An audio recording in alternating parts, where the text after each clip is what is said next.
चलिए आज मैं आप लोगों के साथ शेयर करती हूँ बहुत मज़ेदार रबड़ी खीर की रेसिपी, जिसे बनाएंगे हम झटपट मिनटों में। बिस्मिल्लाहिर्रहमानिर्रहीम। अस्सलाम वालेकुम। Welcome to my channel and welcome to my new video.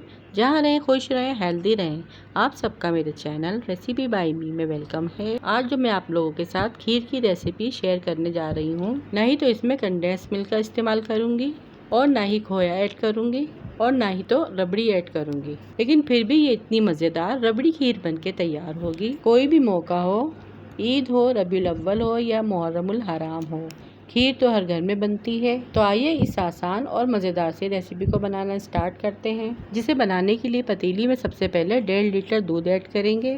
फिर जब दूध में अच्छे से उबाल आ जाएगा तो इसमें 6 से 7 इलायची, जिसे मैंने खूब अच्छे से कूट लिया है, वो ऐड कर देंगे। आधी प्याली चीनी ऐड करेंगे और दूध को अच्छी तरह से मिक्स करेंगे। फिर हल्की आंच में दूध को पकने के लिए छोड़ देंगे। अब चलते हैं सेकंड स्टेप की तरफ, जिसके लिए मैंने एक बाउल में 3 पापे लिए हैं और इसको तोड़ लिया है। फिर हाफ कप दूध ऐड करेंगे और इसे सॉक होने के लिए छोड़ देंगे। फिर इन पापों को 5 मिनट के बाद अच्छे से ग्राइंड कर लेंगे और इसका बारीक पेस्ट बना लेंगे। इसके अलावा यहाँ पे मैंने 5 टेबल स्पून चावल लिए हैं, जिसे मैंने पानी डाल के 1 से 2 घंटे के लिए भिगो दिया था। फिर ये चावल अच्छे से भीग जाएंगे तो इसे भी हम अच्छे से ग्राइंड कर लेंगे, यानी मोटा मोटा सा इसका पेस्ट बना लेंगे। चावलों को ज़्यादा बारीक नहीं पीसना, इसको थोड़ा मोटा मोटा रखना है ताकि खीर हमारी यहाँ पर दानेदार बने। अब दूध को पकते हुए यहाँ पर 20 से 25 मिनट हो गए हैं हल्की आंच पर। इसमें हम पिसे हुए चावल ऐड करेंगे।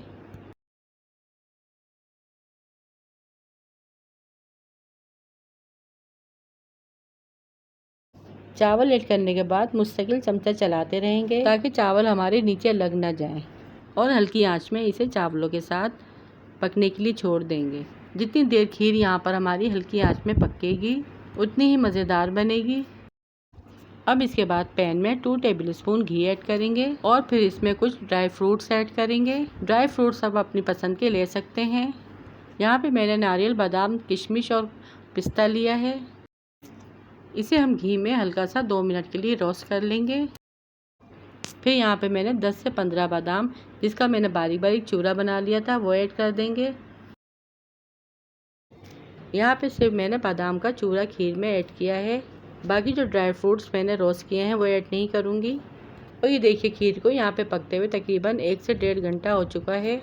अब चलते हैं हम कैरेमल सिरप बनाने की तरफ, जिसके लिए मैंने पैन में हाफ कप चीनी ऐड की है और इसमें 2 से 3 टेबल स्पून पानी ऐड किया है। मीडियम फ्लेम पर इसे अच्छी तरह से पकाएंगे और अच्छा सा इसका कैरेमल सिरप बना के रेडी कर लेंगे। फिर इस सिरप को पकती हुई खीर में ऐड कर देंगे और अच्छे से मिक्स कर लेंगे। और ये देखिए खीर कितनी खोएदार, मलाईदार और रबड़ी वाली बनके तैयार हुई है। फिर इसमें 4 से 5 टेबल स्पून पिसा खोपरा ऐड करेंगे। मिक्स करने के बाद चूल्हे के फ्लेम को ऑफ कर देंगे। देर तक पकने की वजह से इसका कलर भी चेंज हो गया है, और जो हमने पापे ऐड किए थे इससे इसका कलर और जायका और ज़्यादा दुबाला हो गया है। और ये देखिए इसकी थिकनेस, इसका कलर और इसका टेक्सचर कितना ज़बरदस्त बन के आया है। और चूल्हे के फ्लेम को ऑफ कर देंगे। तैयार है यहाँ पर हमारी बहुत ही शानदार, बहुत ही मज़ेदार रबड़ी खीर, जो बिना खोए और बिना कंडेंस मिल्क के बनके तैयार हुई है। वीडियो पसंद आई तो वीडियो को लाइक, शेयर और चैनल को सब्सक्राइब लाजमी कीजिएगा। रखिएगा अपना अपने प्यारों का ढेर सारा ख्याल, दुआ में याद कीजिएगा। Thanks for watching. अल्लाह हाफिज़।